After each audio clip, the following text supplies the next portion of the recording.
Sampurasun Barai Cakra. Sebelum dongengnya dimulai, jangan lupa subscribe, tekan tombol lonceng, terus ditunggu juga nih like dan komennya.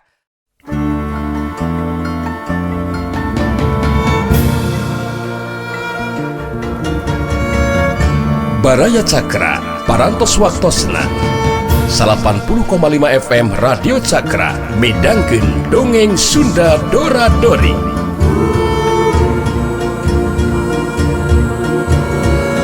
Simkuring sapara kanca ngahaturkeun wilujeng ngadangukeun.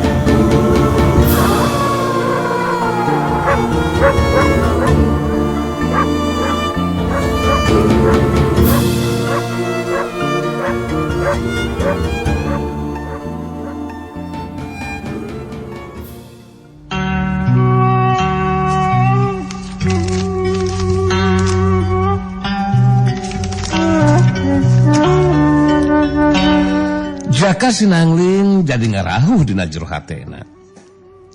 Sabab anu jai lawan ngagunakeun kakuatan ilmu sirna kalingga. Satiap panarajang rekeuna kana sasaran, cirina terus ngiles leungit.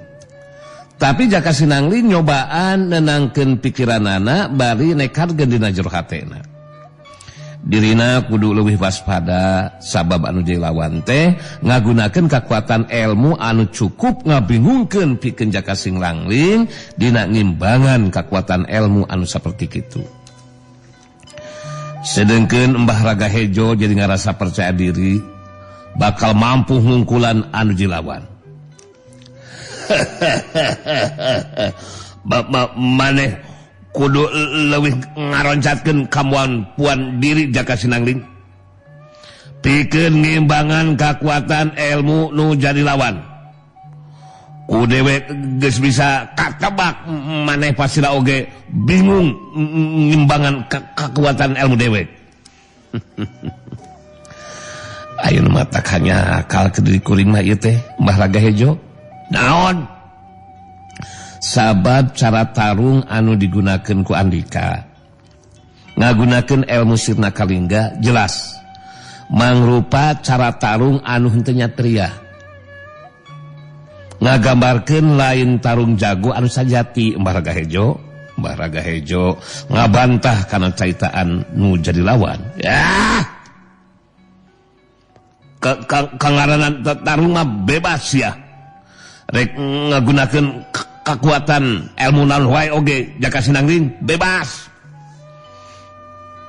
Jadi maneh teu kudu neangan alasan nu lain-lain. Anu puguh mah maneh ngarasa bingung kumaha carana ngimbangan kekuatan ilmu dewek Jaka Sinangling. Anu mah gerak sasagan diri dewek maju dina rajang ye.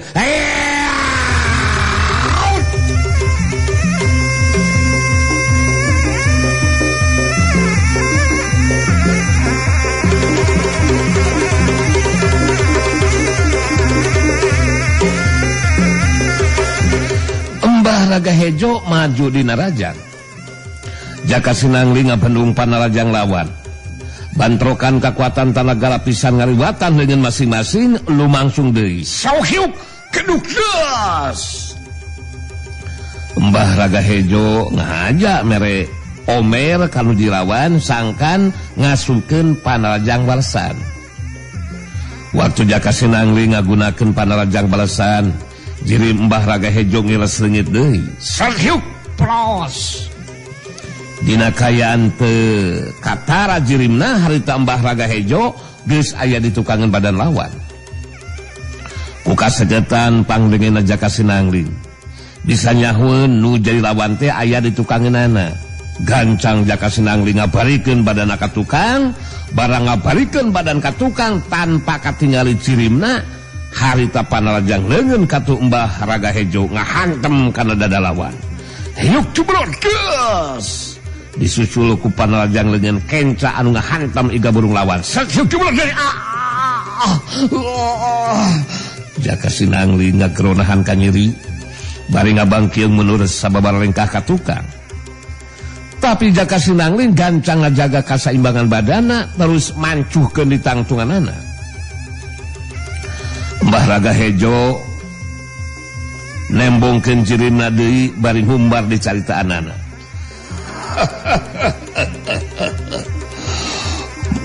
maneh geus kakaweunangan deui ku Panaryang dewek Jaka Sinangling. Sanajan maneh boga kakuatan daya tahan anu geus kalatih, tapi ari teterusan kakabeunangan ku Panarjang lawan mah bangga ahina maneh bakal roboh geus moal bisa menyat deui Jaka Sinangling. Eta anu bakal karanapan ku maneh mah Jaka Sinangling. Jaka Sinangling netep seket kanu dilawan bari terus nyarita. Mbah Ragahejo kuring muarek karasari sikupati rempan ku ajal. Jadi mun teh mah kuring ditakdirkeun kudu ajal pati dina ieu tarung, taya bayana keur kuring mah. Anu jelas kuring bakal upaya sakuat tenaga pikeun ngabela diri, mampu jeung teu namah ngungkulan nuju lawan kari tinggal kumaha dina pungkasan ieu tarung we Mbah Ragahejo. Sulung Jaka Sinangling harita ngagajeng luncat ka tukang. Ningali Jaka Sinangling ngagajeng luncat ka tukang, harita Mbah Ragahejo nyarita di bareng jeung Seri.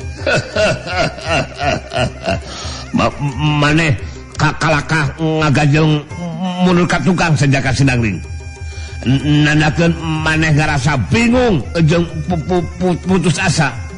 Sasabab maneh geus ngarti moal mampu nimbangan kakuatan ilmu jeung Panarjang dewek.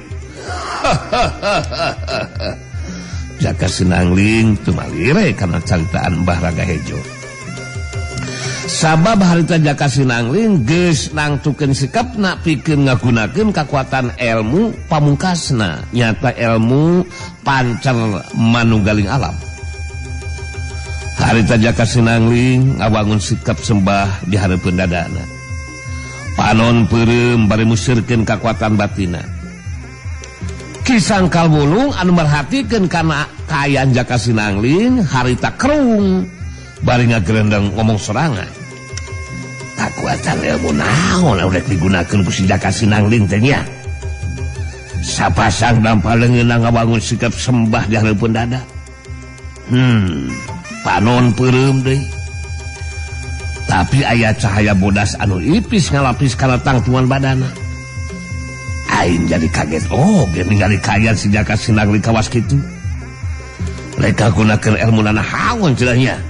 Mbah Ragahejo ge harita jadi rada kageteun barang ningali tangtungan badan Jaka Sinangling dilapis ku cahaya bodas anu ipis.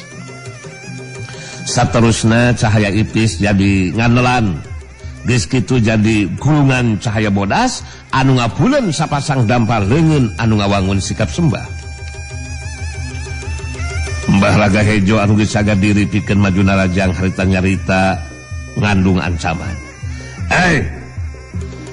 Narahaon si lain Jaka Sinangling rek ngagunakeun kakuatan ilmu naon maneh heuh? Kalah kumaha oge sisi lain moal mampu ngimbangan kakuatan Panarjang dewek deuleu. Dina kakuatan anu sapinuhna rasakeun Jaka Sinangling.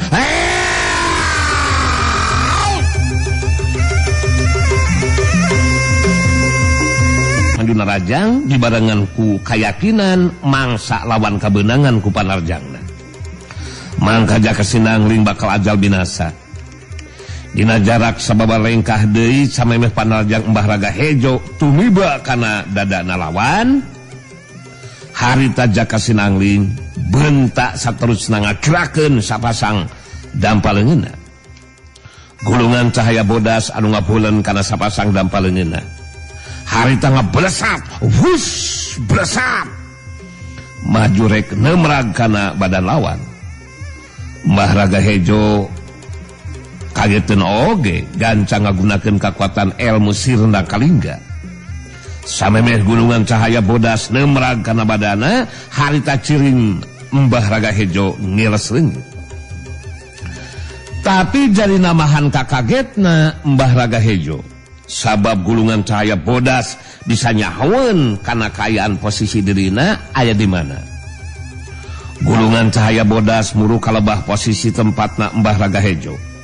Sok sanajan ku jalma mah teu katingali jirimna, tapi gulungan cahaya bodas mah bisa mastikeun ngeunaan kaayaan posisi nu Jailawan aya di mana.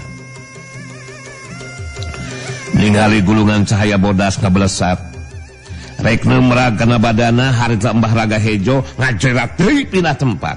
Wush, blesat lewat. Tapi gulungan cahaya bodas ngodag Mbah Raga Hejo anu pindah tempat. Gulungan cahaya bodas ngalayang pundah-pindah nuturkeun kayaan posisina Mbah Raga Hejo anu pundah-pindah tempat. Lantaran terus-terusan dituturkeun ku gulungan cahaya bodas, harita Mbah Raga Hejo jadi mutuskeun pikeun ngabendung kakuatan gulungan cahaya bodas ku kakuatan anu sapinuhna. Lumangsungna bantrokan dua kakuatan, harita nimulkeun sora anu ngabredag. Wush, syuk, wah, bredag.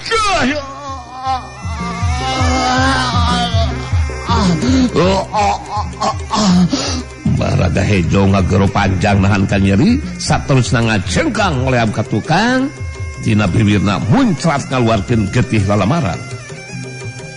Saterusna rubuh ngabebengkang maring lemah. Sedengkeun gulungan cahaya bodas ge harita jadi terus leungit.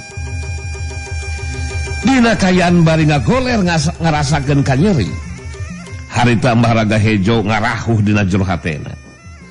Dina pungkasan talungna derina anu kasoran Jajaten dirubuhkeun ku anu Jailawan. Kisang kabulu ngahulang raga meneng bari berhatikeun kelebah Mbah Raga Hejo anu jailanceukna. Anu masih keneh ngagoler tacan ngoreal hudang. Kisang kabulu hupat dina jero hatena. Aduh, edan. Kanyataan anu meh teu bisa dipercaya ya. Mbah Raga Hejo lanceuk aing bisa kaungkulan ajen pangartina ku si Jaka Sinangling. Kakuatan ilmuna nahaon digunakeun ku si Jaka Sinangling teh nya. Anu ngajadikeun lanceuk aing bisa dirubuhkeun ku manehna. Si Jaka Sinangling teh telah hebat. Hebat kakuatan ilmuna. Sedengkeun Jaka Sinangling mancu dina tangtunganana bari merhatikeun nu Jailawan, harita Jaka Sinangling maju teu lengkah, saterusna nyarita ditujukeun ka Mbah Raga Hejo. Mbah Raga Hejo pungkasan dina ieu tarung tetela kuring anu unggul. Tapi sok sanajan kuring geus mampu ngarubuhkeun nu Jailawan, tetep kuring teu boga tekad pikeun nandasa kasasama. Cacakan mun kuring niat dinasakan nu Jailawan, tangtuna oge moal make kudu hese. Moal hese Mbah Raga Hejo. Sabab kaayaan anjeun geus moal mampu neruskeun ieu tarung. Tapi kakuatan daya tahan badan Mbah Raga Hejo kawilang hebat oge baraya. Sok sanajan dina kaayaan bari nyandangan patu di jero, harita masih kena bisa ngoneal hudang terus cangkat nangtung. Kisang kawulung datang nyamperkeun nangtung digireun Mbah Raga Hejo anu jailanceukna. Bari sumenginahankan jari harita Mbah Raga Hejo nyarita. Jaka Sinangling dewek rumah saka katiti Acen pangarti kumaneh. Tahapan Acen pangarti maneh memang lebih hebat Jaka Sinangling. Tapi dewek jadi panasaran ya. Kekuatan ilmu naon nu digunakeun ku maneh Jaka Sinangling. Penasarannya, kuring tadi ngagunakeun kekuatan ilmu pamungkas anu disebut pancer manunggaling alam. Mangrupa ilmu warisan ti bapak kuring anu neulah Sirawi. Kituna teh lantaran kuring ngarasa bingung mikiran cara pikeun ngimbangan kekuatan ilmu sirna Kalingga. Geus taya dipilihan kajabati kudu ngagunakeun eta ilmu Mbah Raga Hejo. Dijelaskan ku Jaka Sinangling anu tadi digunakan teh mangrupa kekuatan ilmu pamungkasan nu disebut pancer manunggaling alam mangrupa warisan ti Sirawing anu jadi bapana. Mbah Raga Hejo jeung Ki Sangkal Wulung duanana geus pada apaleun ka Sirawing nu dina waktu keur masih keneh makalangan di dunia kajawaraan tacan aya jago atawa jawara anu bisa mapakan kana tahapan Acen pangartina. Waktu Jaka Sinangling ngareret ka lebah tempatna non alina, harita Jaka Sinangling jadi kageteun oge. Sabab non alina eueuh di tempatna padahal aya dina pangaruh panglumpuhan. Pamohalan bisa ini tinggalkan eta patempatan. Jaka Sinangling terus nanyakeun ka Ki Sangkal Wulung. Nah, ka mana ari non alina? Beuteul di tempat geuningan Ki Wulung. Kumaha tadi kungsi merhatikeun ka aya non alina? Pamohalan bisa ini sorangan da boga ayeuna pangaruh panglumpuhan. Ki Sangkal Wulung kerung. Nyelang ningali kelebah tempatna non alina tadi, terus netep ka Jaka Sinangling bari nyarita. Tadi dewek dimimiti lancek dewek Kakang Ijo tarung ngayunan Silaing. Dewek geus sempat merhatikeun deui kaayaan si non alina Jaka Sinangling. Sabab dewek musirkeun perhatian ka tempat luang sunat tarung. Geus darurat deui ka mana-mana Jaka Sinangling. Memang benar secaitaan ilaing pamohalan maehna bisa ini sorangan sabab aya dina pangaruh panglumpuhan. Jaka Sinangling ngahulang bari ngomong dina curhatena. Nah, kamana non alina nya?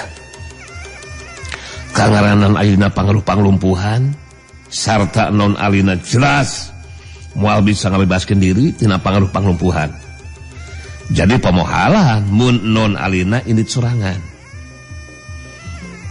Aing jadi boga pamikiran. Waktu tadi keur tarung ngayunan Mbah Raga Hejo, jelas Ki Sangkal Wulung ge musirkeun perhatianana kana tempat langsung tarung. Heran. Teu sempat merhatikeun ka tempat non alina. Dari kana ieu kaayaan sigana mah non alina aya nu mawa. Duka teh saha jalmananya? Satarek dibawa ka mana cenah? Aduh, aya wae baret sakra ieu. Nah, kudu niangan heula non alina kitu teh. Jaka Sinangling jadi bimbang oge hatena. Karep hayang terus niangan non alina, tapi tujuan utama pangna ini tinggalkeun pilemuran teh lantaran hayang niangan laratan Saraswati anu jadi indung jeung Ayu Manganti anu jadi pamajikana. Geus kitu mah Jaka Sinangling harita nangtukeun sikapna pikeun niangan laratan nu jadi indung jeung pamajikan. Harita Jaka Sinangling terus pamitan ka Mbah Raga Hejo jeung Ki Sangkal Wulung, saterusna Jaka Sinangling ini ninggalkeun eta patempatan.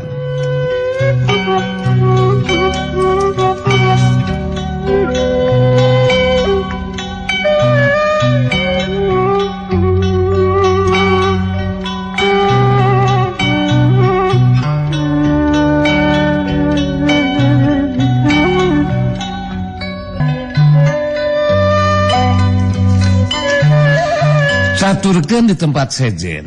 Harita si Jagal Hawuk di baturan ku Guntara anu keur neangan laratan ngeunaan Manintin jeung Mbah Rangkebong. Harita keur ngambah ka salah sahiji pilemuran.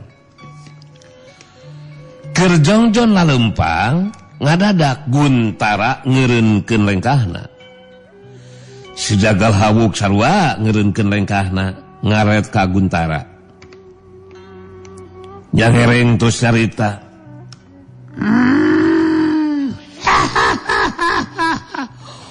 Kunaon maneh kada ka ngahontos ngajedog ieu maneh se sargun. Yang kada ka ngahulang deui mikiranna naon maneh se koplok ha. Konco ngasekeun ka aing sia, si dagor ku aing ngajolor sia. Tenang heula, Den Hawuk. Tenang heula. Jadi kapikiran ayeuna mah kumang Sargun teh Den? Wah, kapikiran kumaha maksud maneh teh sia?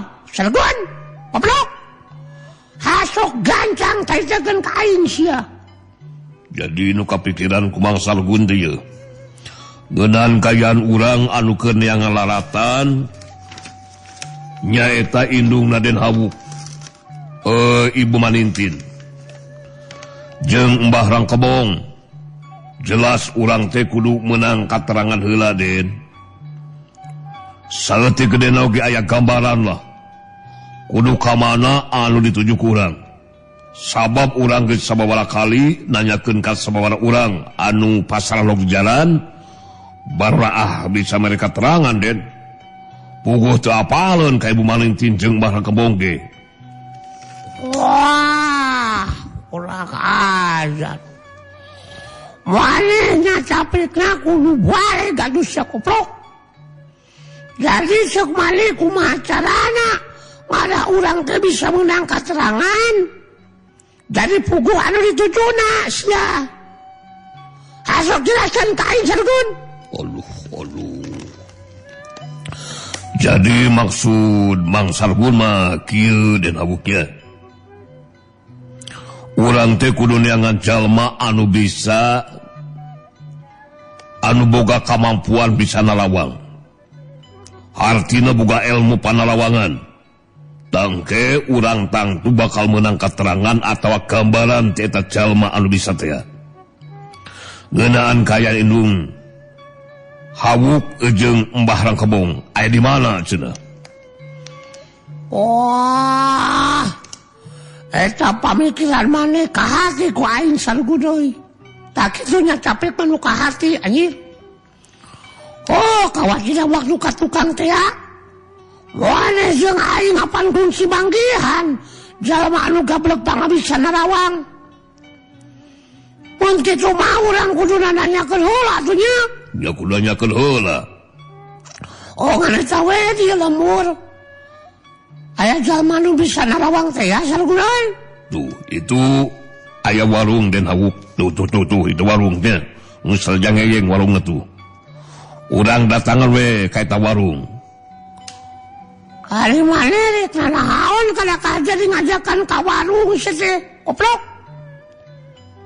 Hayang nyatu di eta warung maneh teh. Wah. Bapak dengan jeung aing mah moncong mindeng barang hakan Sargun. Lain hayang barang dahar Den Hawuk. Tapi maksud Mang Sargun mah sugan we bakal meunang katerangan bisa nuduhkeun ngeunaan jalma anu bisa narawang dia. Dari warung mah minang didatangan ku jalma-jalma anu ngadon ngaleuleukkan kacape bari ngeusian beuteungna. Kitu tah maksud Mang Sargun mah Den Hawuk. Wah, alasan goblok sia.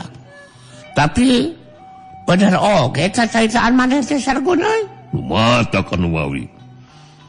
Tidak bosa kacinang halu. Masalah eta mah da geus padanya warung mah tempat beureuh. Memang kudu maneh anu mikiranna Sargun euy. Mun tarung bagian aing nya. Aing geus carangkeun euy. Hayang tarung di karasal kan awak teh bareulas dicari tarung kana Sargun. Jangan tarung mangke ge bakal kasampeur atuh Den Hawuk. Kali tinggal datang ka paguron lintang jagat we. Geus nyampak jago-jago jeung jawara-jawara. Kali tinggal ditangtang tarung we ku Den Hawuk. Anu matak Mang Sargun ngajakan ka paguron lintang jagat oge Den. Sekali engke deui mah masalah eta mah gobloknya engke deui gampang. Kudu dipanggilkeun heula si Manintin nu aing ojong si Mbah Kebong. Geus kapanggil mah dia tangan ku aing ka paguron lintang jagat. Podaran kabiharana ku aing mah bali sasakeun aing anjing. Acak-acak ku aing teh paguron lintang jagat teh. Ya benar gitu Den. Benar satu duduk sama satu bican. Pokona mah kudu dirabut deui kadudukan si Tuan Milem jeung Nyai Kintaman Teden. Kuduna oge Den Hawuk anu ngagantikeun cenatna Ki Warangkas kitu Den. Nyaho, kudu aing anu ngagantikeun bapak aing si Warangkas mah. Pan aing teh anakna goblok. Oh, tapi cek aing ge kudu panggikeun heula. Inung aing si Manintin jeung si Makabong sargun. Ois kapanggih mah lain saukur pakulo lincang jagat anu bakal diacak-acak di amu ku aing teh. Tapi musuh utama aing sinang bule tasih kurang ajar. Kudu modal kulengan aing sargun. Ya, cocok lah. Setuju Den. Sabab manehna anu geus modalan bapak aing si Warangkas. Aing dendam. Aing aya bahan pae molosot lamun can ngabinasa. Anu maihan nu modalan bapak aing teh sinang bule. Engke dina waktuna lalajuanan ku maneh sasargun. Hajalian anu bakal lumangsung. Mangga sinang bule di pojaran ku aing. Ya tang tu atuh. Bawas, urang mulu ka warung haeula we ayeuna mah sargun. Urang tanyakeun jalma anu bisa nerawang jaya. Ya ayo. Ayo.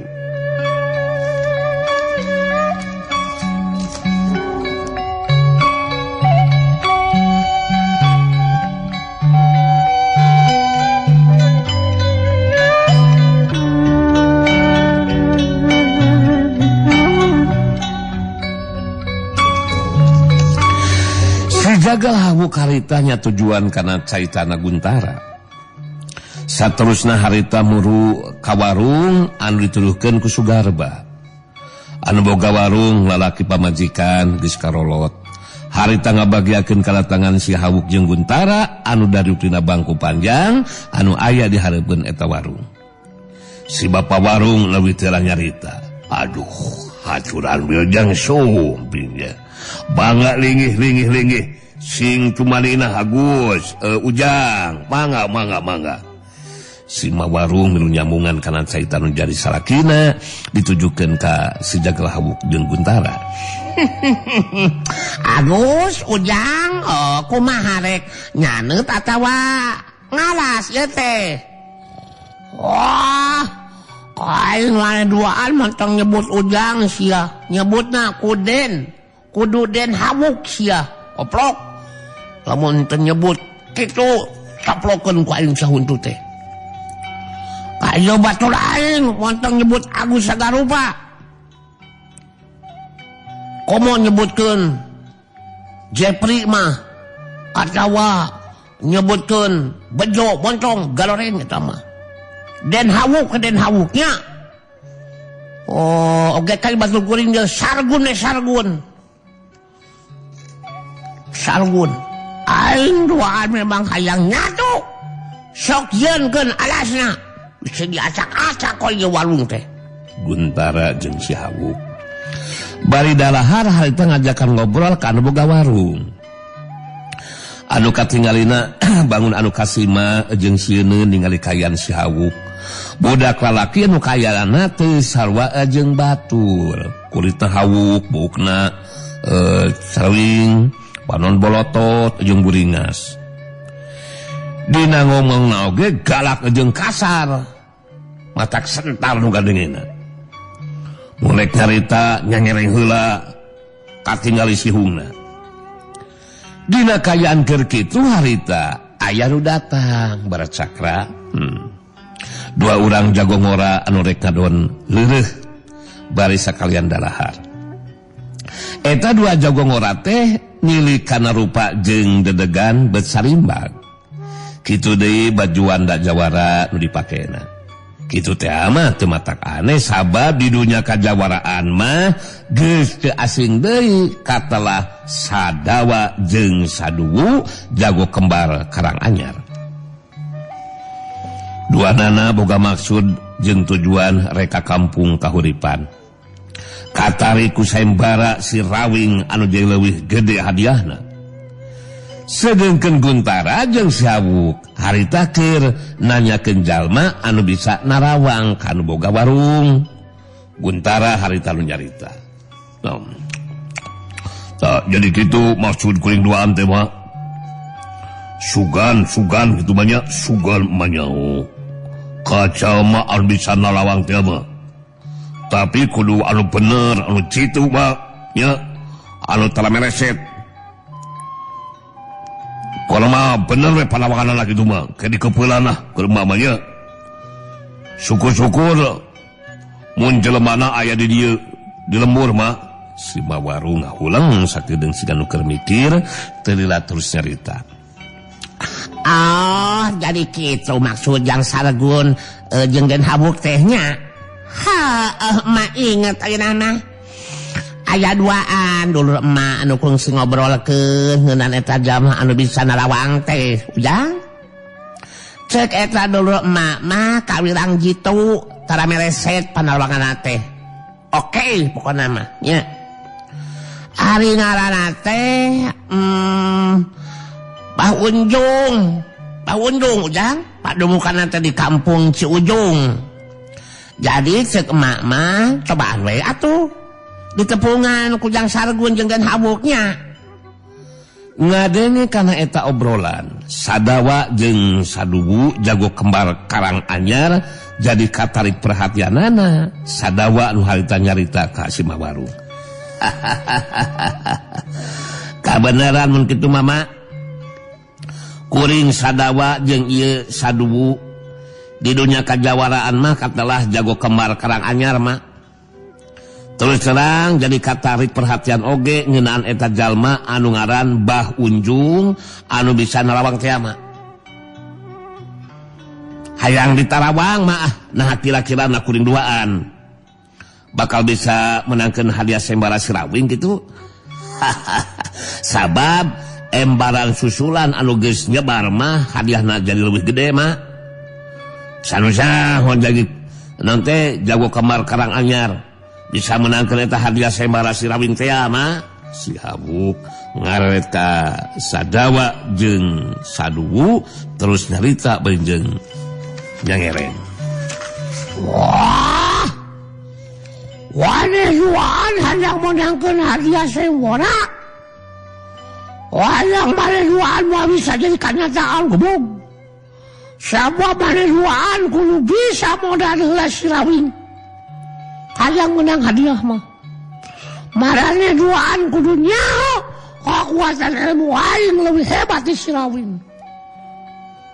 Mun marane duaan hayang ngabinasakeun sirawing kudu bisa ngelekeun heula aing tah. Aing Sadawa-Sadawu jago kembar anu balalagung anu kaloplok ulang aja sia lawan heula aing ieu aing geus sarangkeul geus barenak jepur hayang langak gepul suang irung aing hasok main duaan maju sababarengan tarung jeung aing sia tong dingkeng blog mun bisa ngelekeun aing kakaret bisa ngelekeun sirawing.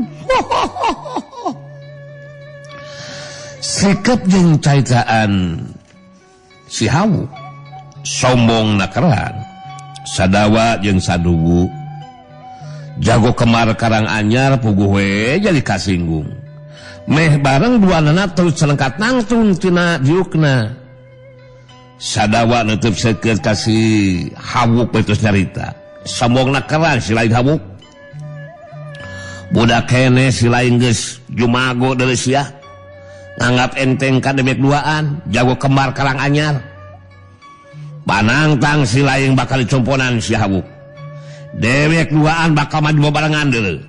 Saduwu milu nyambungan carita anu jai lanceukna ditujukeun ka si Habuk bener si laing montong bakal nganggap enteng lantaran si laing anu nangtang hayang tarung ngalawanan dewek duaan mangka harita mangka eta panarajang atau panangtang teh bakal dicumponan Habuk. Sadawa terus cerita deui ditujukeun ka si Habuk buktikeun kasombongan si lain Habuk budak kene geus lumago sia dewek duaan merek katang tuan mun bener si lain bisa ngalubuhkeun dewek hartina